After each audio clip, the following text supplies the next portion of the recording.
New Yorkers, and indeed the nation, going to the polls tomorrow. For New Yorkers, this is the first time that they'll be allowed to express their view about Governor Spitzer's outrageous plan to give away driver's licenses to illegal aliens.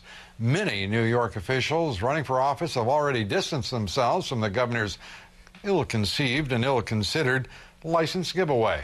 Bill Tucker has our story.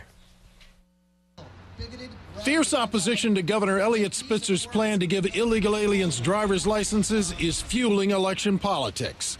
In New York State, more than half of the county clerks with authority to issue driver's licenses oppose his policy. It truly is an anger point with the voters. 80% of the people in Western New York are against giving driver's licenses illegal aliens. The issue is so hot that his opponent switched her position from supporting Spitzer to opposing him and making that opposition clear in a letter to the governor. Quote, "I wish to inform you that I disagree with this policy change and ask that you reconsider implementation of this plan."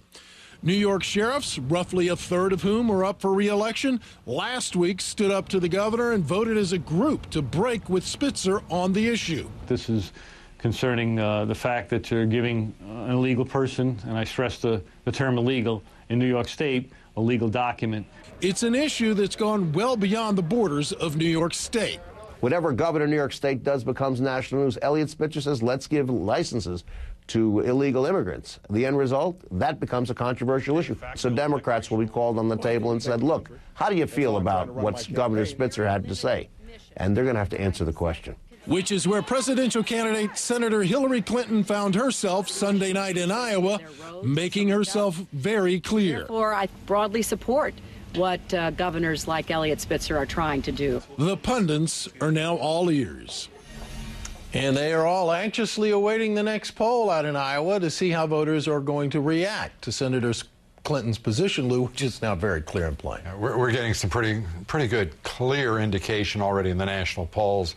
She still maintains, of course, a lead, but it is a weakening lead. And the fallout of this position. And we should be very clear, this is not just Senator Hillary Clinton, even though she's the one who mucked up and muddled up the answer with Senator Obama in hot pursuit. Each one of these candidates, with the exception of Senator Chris Dodd, they're going to have to explain to the voters why they're supporting basically amnesty and open borders, because that is the position of the Democratic candidates right now. Well, it is very interesting what Governor Spitzer has done, Lou. He has pushed immigration into the forefront of this debate, and it is now being talked about. As critical as I've been of Governor Spitzer, we owe him some acknowledgement for the service he has at least provided the nation in driving forward the issue of illegal immigration and border security a further notch into the national consciousness and national dialogue. Bill Tucker, thank you very much.